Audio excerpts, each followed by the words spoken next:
आपका नाम और विद्यालय कौन सा रहा आपका? मेरा नाम नजमा बेगम है और मेरा विद्यालय कंपोजिट विद्यालय आलमगीरीगंज बरेली। अच्छा, तो आपकी सर्विस कितनी रही है? मेरी सर्विस 26 साल रही। 95 में लगी थी मैं अच्छा उर्दू टीचर में। अच्छा। जी तो आप भी उर्दू टीचर, तो वहाँ उर्दू के स्टूडेंट थे या नहीं? नहीं, नाम तो उर्दू टीचर का हुआ था कि उर्दू टीचर में सर्विस लग गई, लेकिन सर्विस के बाद पढ़ाना सब कुछ पढ़ा, हिंदी, इंग्लिश, गणित और वो आपकी जो विषय हैं बच्चों के, क्योंकि जब टीचर नहीं होती तो सब संभालना पड़ता है और हमने भी ऐसा किया। उर्दू के साथ साथ ऑल सब्जेक्ट पढ़ाए। अच्छा, ये बात मुझे लगती है कि जैसे उनसे मैडम से भी बात हुई, वो भी उर्दू टीचर थी, और अभी हमने पिछले दिनों एक उर्दू मीडियम स्कूल भी नवाबगंज में देखा।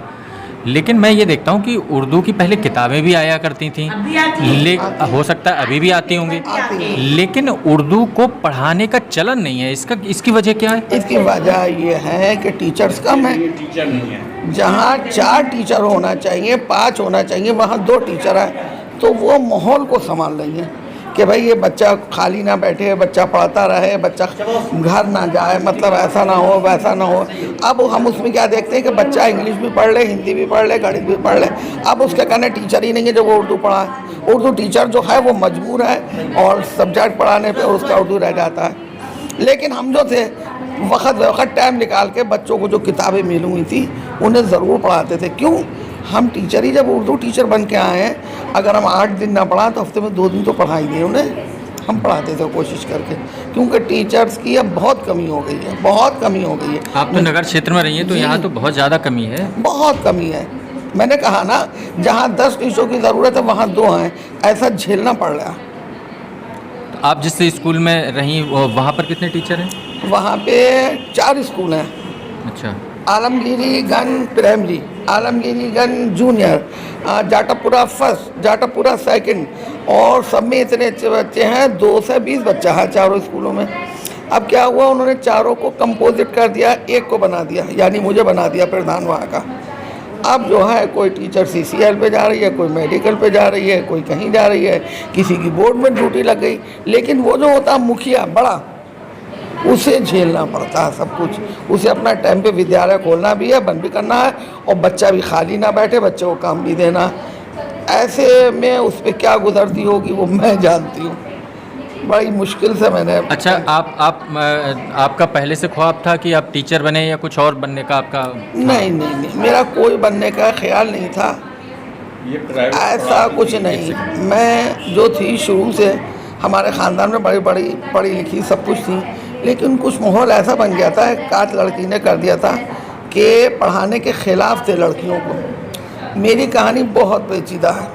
मैंने पढ़ाई का मुझे बहुत शौक़ था। मेरी माँ ने चुपके से हाई स्कूल का फार्म भरवाया, मेरे बाप को पता भी नहीं कि मेरी बेटी ने फार्म भर दिया, और मैं चुपके जब सो जाते थे तो लाइट बंद करके डिबिया की रोशनी में रात को पढ़ लेती थी। प्राइवेट फार्म भर दिया मैंने, कुछ नहीं, लेकिन मेरी मेहनत ये रंग लाई कि मैं पास हो गई हाई स्कूल में, बिना किसी मदद के, बस ऊपर वाले की मदद थी, मैं पास हो गई। बाहर किसी ने मेरे बाप को बताया, अरे भाई बहुत बहुत मुबारक हो, तुम्हारी बेटी हाई स्कूल में पास हो गई। वो हैरान, क्या है, वो तो पढ़ती नहीं है, हाई स्कूल में कैसे पास हो गई। जब वो घर आए, उन्होंने मेरे सर पे हाथ रखा, बोले हाँ नजमा, क्या तुमने इम्तिहान दिया था? मैं रोने लगी, बोली हाँ। फिर तो मेरे बाप की खुशी का इम्तिहान ही थी। उसके बाद हाई स्कूल को करने के बाद मैंने सारा प्राइवेट पढ़ा, चुपके पढ़ा, लेकिन जब अल्लाह ने मेरी सुनी, मैं खुल के आई, मेरी नौकरी लगी, तो सब दांतों के नीचे उंगली दाब गए, और फिर अल्लाह ने मुझे ये ओहदा दिया, और उसके साथ, इस ओहदे के साथ मैंने पूरी इंसाफी से चली हूँ। क्यों? मेरा एक बेटा है, और कुछ टीचरों को मैं ये देखती हूँ, वो स्कूल में आई हूँ, कब क्या सहन करें, मोबाइल में लग गई, देख के खून खोलता था। हमें जायज़ खाना चाहिए, मेहनत का खाना चाहिए। हम हराम करेंगे, हराम की खाएंगे, वो हराम की कमाई हमारा बच्चा खाएगा, वो भी वैसी बनेगा। तो मेरा खून खोलता था इन लोगों को देख के। लेकिन भाई मैंने अब तक, आज तक, जो मैं ड्यूटी से रिटायर हूँ, मेहनत की खाई है। और जब मैं बच्चों को देखती थी, मेहनत कराती थी, हर बच्चे की शक्ल में मुझे अपना बेटा दिखता। मेरा एक ही बेटा है, मेरा अपना बेटा दिखता था कि अगर मैंने इन बच्चों के साथ इंसाफ नहीं किया तो अगली टीचर मेरे बेटे के साथ इंसाफ नहीं करेगी, उसकी भी देर लगेगी। और मैंने बच्चों को बड़ी मोहब्बत और मेहनत से पढ़ाया। लेकिन आज जो है रिटायर मैं हूँ, मुझे रिटायर होने का गम बिल्कुल नहीं है, लेकिन वो नन्हे नन्हे नन्हे नन्हे जो बच्चे हैं ना, किसी की नाक सन हुई है, कोई यूँ कर रहा है, कोई मेरे कहने अपनी थालियाँ लेकर मैडम खाऊंगी, कोई खाने बैठा मैडम खा लो, वो मोहब्बत छिन गई। मुझे इसका गम है और कोई गम नहीं। अच्छा, एक बात बताइए, जैसे आपकी जो पीढ़ी के लोगों ने, जो आप बता रही हैं बच्चे ऐसे, या अभी भी जो है आपके पास आ गए कि मैडम आप ये ले लीजिए या ये चीज़ है, तो ये जो नए पीढ़ी के जो टीचर हैं उनके साथ वो इतना लग पाते हैं? नहीं लग पाते हैं। मेरा तो ये है, मेरी ये पकड़ के मैडम दुपट्टा पकड़ करके मैडम, ऐसे हाथ लगा के मैडम। और आप यकीन जाने, मैंने स्कूल में तौलिया और कंघा ला के रख लिया था। जहाँ देखा बच्चा का, बेटा मुँह धो के आओ, ये शीशा लगा, चलो बाल काढ़ो, ख़राब लगे तुम बाबूजी। तो बच्चे को हिलाना भी बहुत ज़रूरी है। मैं अपनी ज़िंदगी का किस्सा सुनाऊँ अब से कम 18-19 साल पहले। एक बच्ची थी बड़ी शिका, बड़ी प्यारी, उनकी आंखें बड़ी खूबसूरत थी। उनका काम क्या था, हमें देख के मुस्कुराना। पढ़ती नहीं थी, हम समझाते थे। एक उनकी माँ हर कभी आती थी, हमें डांटती थी कि आपने हमारी बच्ची को बिगाड़ दिया है, आपने लड़ाई मुझसे पढ़ाती नहीं है, ये कोई बात नहीं है, कुछ नहीं। वो उस दिन फिर आके मुझे कुछ ज़्यादा कर गई। वो मेरे कन्याई कापी ले गई। मैंने कहा शिका तुमने काम नहीं करा? कहा कि मैंने उसके गाल पे यूँ कर दिया। अरे साहब, उस बच्ची को यकीन नहीं था मैडम मेरे मार देंगे। उसकी मोटी मोटी आंखों से जो आंसू बहे, उसकी आंखों से बहे, मेरे दिल से बहे। मैंने सब फेंक फाँक के उसे चुपटा दिया, सब पढ़ाई बंद कर दी। खूब बहुत सी चीज़ें मंगाई, पैकेट मंगाया और साहब उसे खेल खिलाया। जब तक मैंने उसे ठट्टों से नहीं हंसा दिया, मैं चल से नहीं बैठी। बस मैंने एक बार बच्चों को, फिर उसकी माँ आ गई, बच्चों ने बताया जाके कि वो तो मैडम ने आज ऐसे करा। तो वो बहुत खुश हुई, उन्होंने हमें चुपटा दिया। बोली मैडम तुम इतना प्यार करती हो बच्चों से।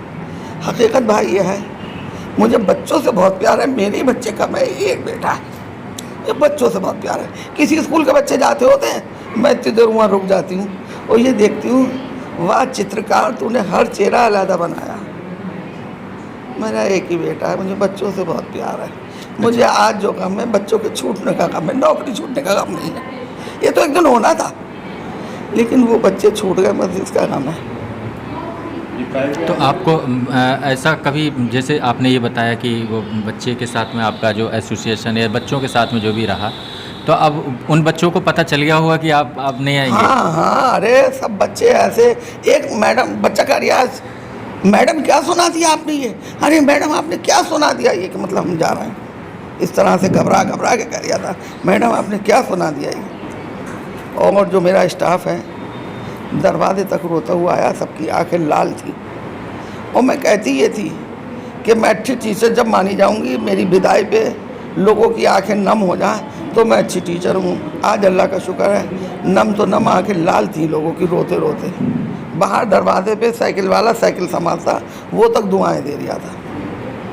अच्छा मैम, ये आपको कभी लगा कि कि ये नौकरी हमारे लिए बहुत अच्छी रही, या आपके लिए जो है कभी ऐसा लगा हो कि हमें ये नौकरी नहीं करनी चाहिए थी, कुछ और करना चाहिए था? ना, ये नौकरी बहुत अच्छी है। टीचर की पोस्ट बहुत अच्छी है। टीचर ना होती, जज ना होता, कलेक्टर ना होता, पुलिस ना होता, डॉक्टर ना होता, हाकिम वैद्य ना होता। अगर टीचर ना होती, टीचर ही तो पढ़ाती है। तब जज कौन बनाता है? टीचर। पुलिस कौन बनाता है? टीचर। वकील कौन बनाता है? टीचर। डॉक्टर कौन बनाता है? टीचर। वैद्य कौन बनाता है? टीचर। जो भी पोस्ट है वो टीचर ने ही तो बनाई है, टीचर से ही तो सब कुछ। अच्छा, एक बात बताइए कि आपने कहा कि आपके समय में भी जो है आपको बड़ा छुप कर पहले पढ़ाई करनी पड़ी थी, या बाद में आपने जो भी किया फिर कोशिशें की और आप कामयाब रहीं? अभी हम देख रहे हैं कि बहुत सारी बच्चियां जैसे नहीं पढ़ पा रही हैं। अभी अब आपसे थोड़ी सी अलग सी एक छोटी सी बात हम कहें कि जैसे कर्नाटक में हिजाब को लेके विवाद चल रहा है, जिसमें बच्चियां नहीं पढ़ पा रही हैं उसकी वजह से। तो ये इस तरह की जो परेशानियां हैं, इनको कैसे हैंडल किया जा सकता है? आपका जो अनुभव कहता है उसमें। जो हिजाब की वजह से नहीं जा रही हैं, या उनको हिजाब की वजह से रोका जा रहा है? नहीं, रोका जा रहा है, तो वो अपनी पढ़ाई पे इसका असर ना डालें। भाई स्कूल जाने में परेशानी है, जब क्या है घर बैठ के पढ़ो। भाई घर बैठ के ही हमने सब कुछ पढ़ा है। प्राइवेट इम्तिहान दे लो, प्राइवेट के लिए कौन तुम्हें रोक लेगा? घर बैठे हुई हो, सारा काम करो, पढ़ो, जाके इम्तिहान दिया हो। एक देखिए, आज जो हम बीज बोएंगे मिट्टी के अंदर, सबको पता ही नहीं कि इस मिट्टी के अंदर कौन सा बीज बोआ हुआ है, आप समझ रहे हैं? लेकिन जब वो फूट के कल्ला आएगा तो दुनिया देख ही लेगी ये काय का फल है। तो ये है कि भाई दाना खाक में मिलके गुले गुलजार होता है। अच्छा, उर्दू की आपने जो पढ़ाई की, तो उर्दू की किताब में कोई ऐसा हम आपसे कुछ थोड़ा सा सुना दीजिए जो जो जो आपको बहुत अच्छा लगता हो। ऐसा है, उर्दू के बहुत बहुत शायर हैं, जैसे एक मीर तकी मीर हैं, उन्होंने कहा है, मीर के सिरयाने आस्था बोलो अभी टुक्स हो गया है। ये तो ख़ास नहीं। अब देखिए मिर्ज़ा गालिब असदुल्ला खान गालिब जो बानी है उर्दू के बानी वही है, मिर्ज़ा असदुल्ला खान गालिब अलीगढ़ के। उन्होंने ये फिल्मी दुनिया में भी है लेकिन लिखा हुआ उनका है, दिले नादा तुझे हुआ क्या है, आखिर इस दर्द की दवा क्या है, हमें मुश्ताक वो हैं बेदार, या इलाही ये माजरा क्या है, मैं भी मुंह में ज़ुबान रखता हूँ, काश पूछो तो मत दुआ क्या है। इसका मतलब समझे? नहीं समझे? नहीं, आप समझिए। या इलाही ये माजरा क्या है, खुदा ये माजरा क्या है, सब कुछ हो रहा। आखिर इस दर्द की दवा क्या है, जो मेरे दर्द उठा है, मैं परेशान हूँ, इसकी दवा क्या है। मैं भी मुंह में ज़ुबान रखता हूँ, मेरे मुंह में ज़ुबान है, जैसे मेरे दिल में बहुत कुछ घुट रहा है मगर मुझसे पूछने वाला भी तो हो कोई। मैं भी मुंह में ज़ुबान रखता हूँ, काश पूछो तो मत दुआ क्या है, मेरा मकसद क्या है।